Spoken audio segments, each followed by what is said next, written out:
یہاں افسوس کی بات یہ ہے کہ اگر ہم غور کریں تو پتہ چلتا ہے کہ کسی کی نیت آپ کو بری نہ لگے گی۔ رشتہ ازدواج طے کرتے وقت لیکن مقصد سے نہ کوئی آگاہ ہے اور نہ ہم نے اس کے مقصد کی اہمیت کی کسی کو تربیت دی۔ جو کچھ ہمارے ساتھ ہوتا بھی رہا اس سے بھی ہم نے کچھ نہ سیکھا، تو ہماری نسلوں کو بھگتنا پڑا، چاہے وہ 60s کے لوگ ہوں چاہے وہ 2022 کے۔ ہم نے فکر ہی نہیں کیا کہ معاشرے کی تباہی کی اصل وجہ کیا ہے۔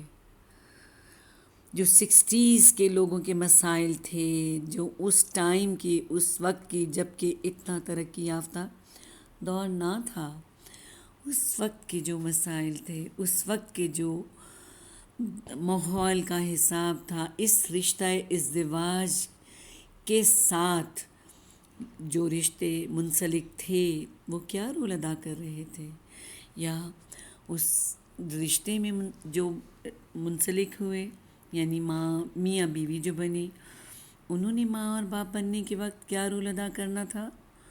اگر ان کو ایسا ماحول دیا جاتا، اگر اس اہمیت پر غور کیا جاتا تو شاید حالات اس ترقی یافتہ زمانے میں آ کر بہت کچھ بدل گیا ہوتا۔ لیکن ترقیاں بہت ہوئیں، ہم نے ہر ان چیزوں پر ترقی کی، ہر اس چیز میں ترقی کی جس کی ہمیں اہمیت لگتی تھی، جس کی اہمیت کو ہم نے جانا ہی نہیں، تو اس کی تربیت کیسے کرتے؟ باوجود ترقی یافتہ دور کے یہ مسائل وہیں کے وہیں۔ شاید ایک ذمہ داری کا نام ہے، ایک نسل انسانی کی تربیت کی ذمہ داری ماں اور باپ کے سپرد کی گئی، بلکہ ماں پر زیادہ۔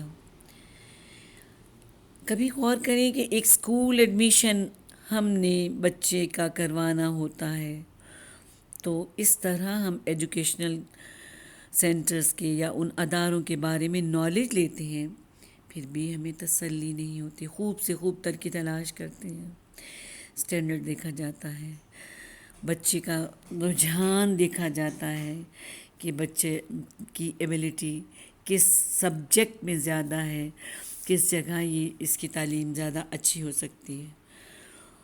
تو یہ خیال نہیں کیا کہ بچے کی آدھی تعلیم و تربیت تو گھر سے، گھر کے ماحول سے، گھر کے افراد کے رویوں سے ہو رہی ہوتی ہے۔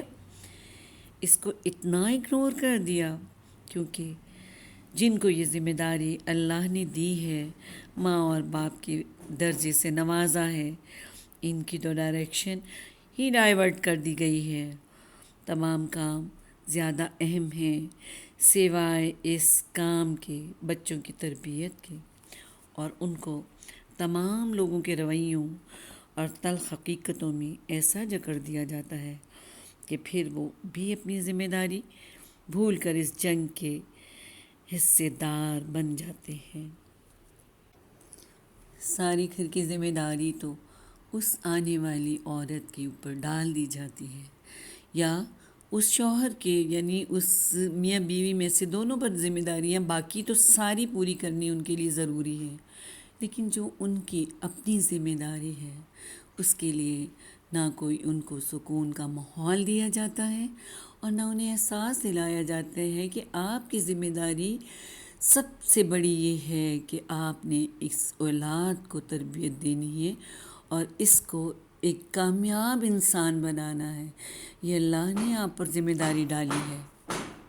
یہ بالکل وہ معاملہ ہو گیا ہے جیسے کسی سائنس کے سبجیکٹ پڑھانے کے لیے آرٹس کے ٹیچر کو اس کی ذمہ داری سونپ دی جائے، یا کراچی جانے والی ٹرین کو پشاور جانے والے ٹریک پر روانہ کر دیا جائے۔ جب ڈائریکشن ہی صحیح نہ ہوگی تو منزل کا ملنا کیسے ممکن ہو سکتا ہے؟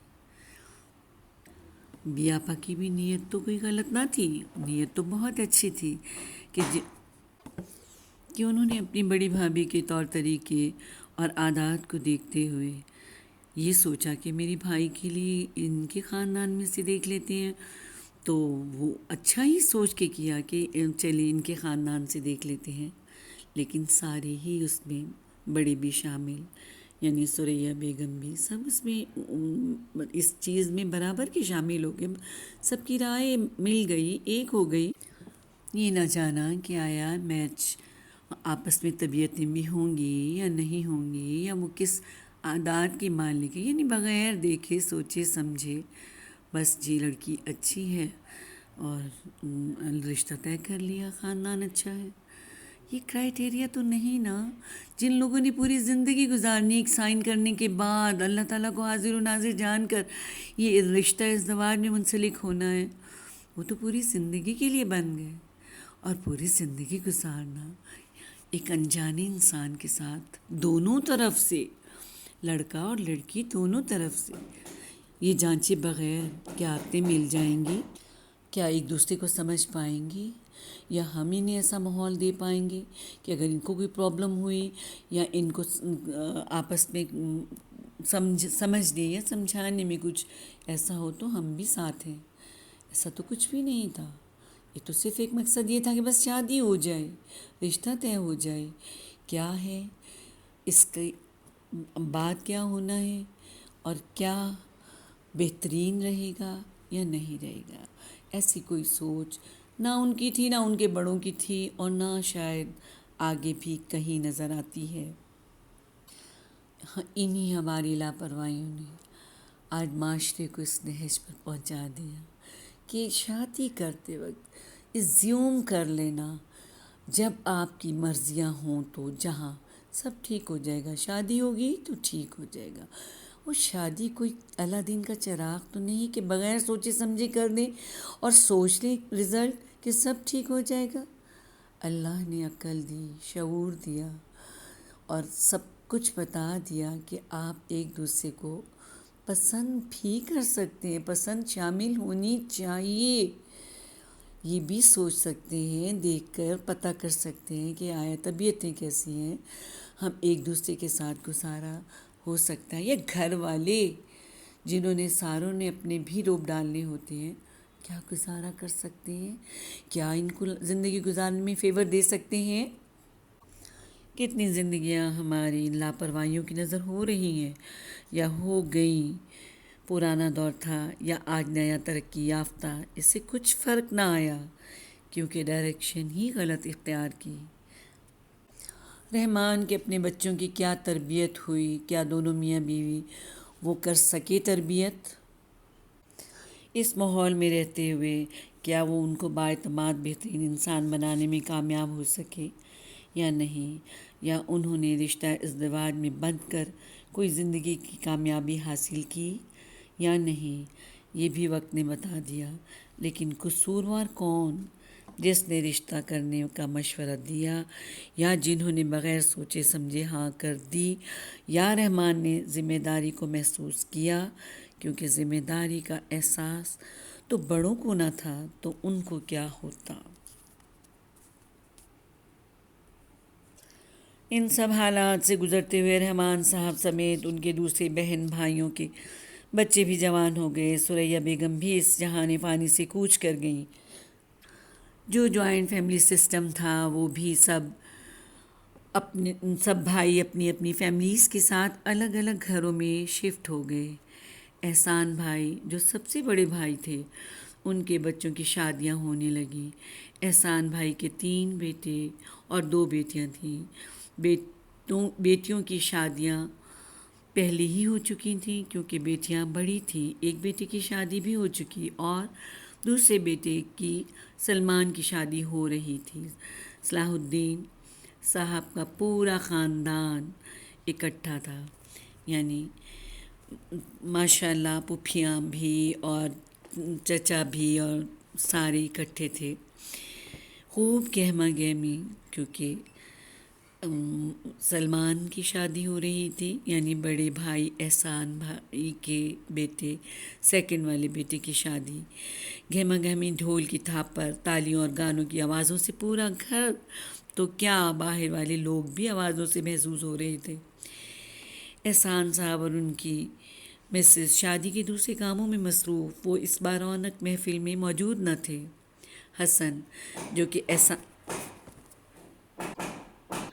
مثلاً جو کہ احسان صاحب کا سب سے چھوٹا بیٹا جو شادی کے کاموں میں بھی آگے آگے اور سب کے مذاق کا بھی نشانہ بنا ہوا تھا، کیونکہ وہی تینوں بھائیوں میں چھوٹا ارسلان تو جناب دولہا بننے کی تیاری میں سب کی تالیوں کے جھرمٹ میں مزے لے رہے تھے۔ احسان صاحب کی بیٹیاں بھی بہت خوش اور شادی کی تیاریوں میں ساتھ ساتھ مصروف نظر آ رہی تھیں، کبھی اپنے بچوں کی میچنگ کے کپڑے اور کبھی اپنے شوہر کے ڈریسنگ کی تیاری۔ اور اس کے ہر کوئی مصروف اور بہت خوش نظر آ رہا تھا۔ سب کام بھی کر رہے تھے، ساتھ ساتھ گانے بجانے میں بھی شرکت کر رہے تھے، تالیاں بھی چل رہی تھیں اور کھانے پکانے بھی سب چل رہے تھے۔ بہت مزہ آ رہا تھا، سب لوگوں کو دیکھنے سے ہی محسوس ہو رہا تھا، اور بڑے اپنی باتوں میں مصروف، کوئی پرانی باتیں لے کر یا کوئی پرانے قصے لے کر اپنی باتوں میں مصروف، ساتھ ساتھ خوش بھی ہو رہے ہیں اور ساتھ ساتھ بچوں کے ساتھ بھی لگے ہوئے ہیں اور ساتھ ساتھ اپنی باتوں میں بھی لگے ہوئے ہیں۔ اتنے میں ایک دھماکہ خیز اناؤنسمنٹ ہوئی، آپ ابھی کی آواز گونجی۔ پھر آگے کیا ہوا سب کے لیے سنسنی خیز پھر بتاؤں گی انشاءاللہ۔